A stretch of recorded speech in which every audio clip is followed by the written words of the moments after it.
मुझे पागल कुत्ता थोड़ी ना काटा कि मैं अननेसेसरी उससे शॉर्ट वीडियो कंटेंट क्रिएटर्स को बहुत ज़्यादा उल्टा सीधा लड़की लोग को बॉडी शेमिंग और गंदी गंदी मैं तब तक का हाथ नहीं छोड़ा जब तक का कटारिया नहीं बोला। कटारिया को मैंने बोला तो कटारिया बोल रहा है कि उनकी टिप्पणी की मेरे को ज़रूरत भी नहीं है, जिनकी ज़िंदगी पूरी निकल गई है दो कम्युनिटी में हेट फैलाने की। पूरी ज़िंदगी बस दो कम्युनिटी को लड़ाने में व्हीलचेयर पे आ गए। नमस्कार दोस्तों, मैं हूं मुकेश शर्मा और आपने देखना शुरू कर दिया है टेली चक्कर। और इस वक्त हमारे साथ है अदनान जी, बिग बॉस के घर से इवेक्ट होकर आए। काफ़ी छोटी जर्नी पर प्यार मुझे लग रहा है भरपूर मिल रहा है आपको। बेशक बेशक। सबसे पहले तो मुझे बताइए, आपने वाइल्ड कार्ड जाने में हामी क्यों भरी? ये एकदम ऑल ऑफ अ सडन हुआ।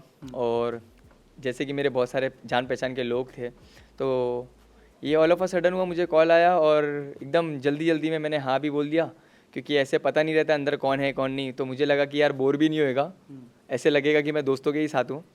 पर जल्दी जल्दी में कैसे सब चीज़ें हुई और मैं आ गया। आपको ऐसा नहीं लगता ये जल्दी जल्दी में कुछ चीज़ें बिगड़ गई? अगर आप शुरू से जाते तो ज़्यादा खेल पाते और जवाब भी दे पाते। जवाब तो अभी भी बराबर दिया हूँ मैं, और जो भी होता है मैं ये सोच रहा हूँ कि उसमें अल्लाह की मर्ज़ी थी, क्योंकि मैं प्रिपेयर्ड भी नहीं था। ये बहुत ही अचानक में हुआ ये सब चीज़ें, पर मज़ा आया। छोटी सी जर्नी रही है पर मेमोरेबल रही है, और दिलों में जगह बनी है लोगों के। बहुत ज़्यादा प्यार मिल रहा है, जो एक्सपेक्टेड नहीं था इतने कम टाइम में कि मिलेगा। बहुत ही ज़्यादा प्यार मिल रहा है, बहुत ही लोग पसंद कर रहे हैं, तो अल्लाह का शुक्र करता हूँ मैं ये सब चीज़। आई अप्रिशिएट दिस फैक्ट कि जब कटारिया आप सामने से आ रहा था आपसे घुलने मिलने के लिए, वो आपके साथ बातचीत कर रहा था, वो खाने भी शायद शेयर कर रहा था, हमने थोड़ा बहुत लाइव फीड में देखा, तो आपने उसको बहुत पॉजिटिव तरीके से वेलकम किया। लेकिन आपको नहीं लगता इस वजह से मेकर्स को आपने डिसअपॉइंट कर दिया? क्योंकि जिस हिसाब से अनिल कपूर ने आपको टारगेट किया कि तुम तो वादे बड़े करके गए थे, कि सबको लगा था कि आप जाके कटारिया पे अटैक करोगे, बाहर फैजू एल्विश पे अटैक करेगा। देखो, अटैक का भी क्या, मेरा जानी दुश्मन थोड़ी ना हम लोग एक दूसरे के। अगर मेरे को पता नहीं कि उन लोग की एक्सपेक्टेशन क्या थी क्या है, पर हाँ, अगर कोई सामने से दोस्ती का हाथ बढ़ाएगा या अच्छे से बिहेव कर रहा है, तो मुझे पागल कुत्ता थोड़ी ना काटा कि मैं अननेसेसरी उससे पंगा लूँ या उसको झिड़कूँ, घमंड दिखाऊँ, उसको एटीट्यूड दिखाऊँ। हाँ, जब वो पोक करा, फिर जब मैं वो ट्रिगर किया, तो फिर झगड़े भी हुए, वो आप देखे होंगे। पर जब तक का वो अच्छे से था, मैं भी अच्छे से था। मेरे को एक और बात जाननी है, जो जाने के पहले जो धमकी वाली बात हुई थी, आपने एल्विश को लेकर कहा था, आने के बाद भी एक वीडियो आया, चूड़ी वाली जो बात हो गई थी, मैं स्पेसिफाई नहीं करना चाहता था, बट ठीक है, चूड़ियों वाली जो बात थी, और फिर आने के बाद आपने अभी एक वीडियो डाला सुबह में।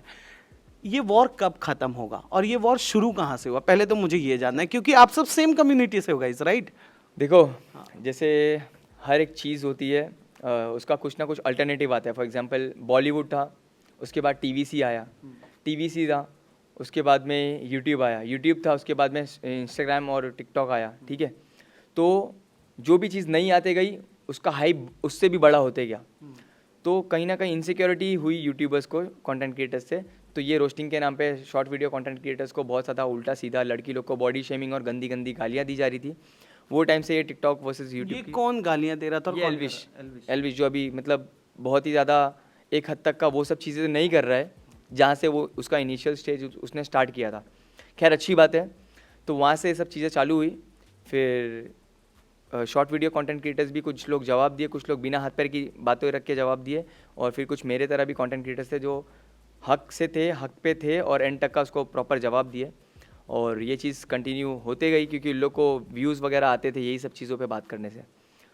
और लास्ट टाइम मैं इसलिए रिएक्ट किया था क्योंकि उसने सलमान खान सर के बारे में बहुत ही उल्टी सीधी बात किया था, और उनको मैं आइडल मानता हूँ। पूरी इंडस्ट्री उनको बहुत ज़्यादा मानती है, बहुत ज़्यादा रिस्पेक्ट करती है। तो वही मुझे लगा, ये दो मुंह की बात क्यों? मतलब एक टाइम पे सलमान भाई के फ़ैन और टीम 07 के फ़ैन को एक बराबर का बोलने का, कि सलमान खान फैजू और मतलब ऐसे सब आवाज़ मिमिक करके, कि इन लोग के फ़ैन सब एक बराबर है, पन्नी चुभने वाले, पंचर वाले, क्या उन लोग इंसान नहीं है? तो ये सब चीज़ें बोली गई थी एक टाइम पे। और अब ऐसी क्या नौबत आ गई कि सलमान खान भाई के शो पे ही आने की नौबत आई। तो ये फिर दो मुंह की बात हो गई थी, तो इस वजह से मैंने वो चीज़ें शेयर किया था। अदनान, घर की बात कर लें तो आपको विशाल, कटारिया, और अगर बात कर लूँ रणवीर सर, आप जब तक थे तब तक दीपक सर भी थे, तो कौन आपको ज़्यादा रियल लगा, कौन फेक लगा, कौन खतरनाक लगा? रियल बोलेंगे तो नेजी और रणवीर सर। और ख़तरनाक तो अभी फ़िलहाल शो के अंदर तो उतना ज़्यादा कोई है नहीं, मैं ही था। और अभी जो है थोड़ा बहुत वो नेजी है और साई है। ओके अच्छा, मुझे बताइए जो फिजिकल फाइट्स को बिग बॉस प्रमोट कर रहे हैं, जैसे अरमान का थप्पड़ जड़ देना, स्पेशल केस बताकर उसको घर में रख लेना, हाल ही में शिवानी का भी हो गया था कृतिका के साथ, अभी किचन में जस्ट हुआ था, आपके शायद निकलने के बाद हुआ था। हाँ, तो ये जो क्रेजी फाइट्स, फिजिकल फाइट्स हो रहे हैं, व्हाट डू यू फील, क्या लग रहा है आपको कि ऐसे रियलिटी शो जो पर्सनालिटी बेस्ड है वहाँ ऐसे फाइट्स को प्रमोट करना चाहिए? और अरमान को लेकर आपकी क्या राय है, 2 बीवियों के साथ जो गए थे घर में? सबसे पहली बात तो ये सब वॉयलेंस के तो मैं ख़िलाफ़ हूँ, गलत है ये सब चीज़ें। और ख़ासकर इतने बड़े प्लेटफॉर्म पे जहाँ पे पूरी इंडिया देख रही है, इतना बड़ा शो है, तो ये बहुत एक बड़ा इम्पैक्ट थ्रो करता है सोशल मीडिया पे लोगों में। तो मेरे हिसाब से ऐसा कोई अगर चीज़ें करे तो उसको तुरंत घर से बाहर निकलना चाहिए।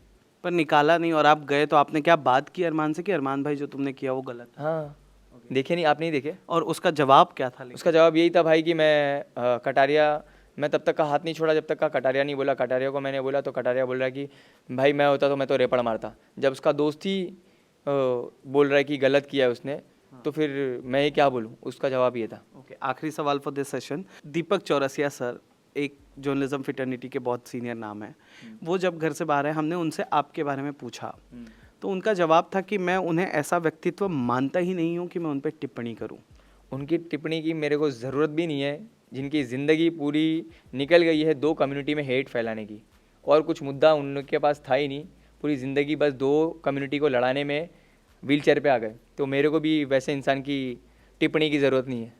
बट उनके चाहने वाले तो ये भी तो बोल सकते हैं ना कि आप लोग, अरे उनके फैंस हैं जो ये कह सकते हैं ना कि आप लोग भी तो आपस में लड़ रहे हो, you and Elvish, Faizu and Elvish. तो मेरे को फ़र्क नहीं पड़ता, मैं क्यों लड़ रहा हूँ? वो मेरे को बोल रहा है तभी मैं उसका जवाब दे रहा हूँ। और रही बात, जैसे तुम उनका नाम लिए, तो ये मेरे लिए मैटर नहीं करते, एग्जिस्ट ही नहीं करते।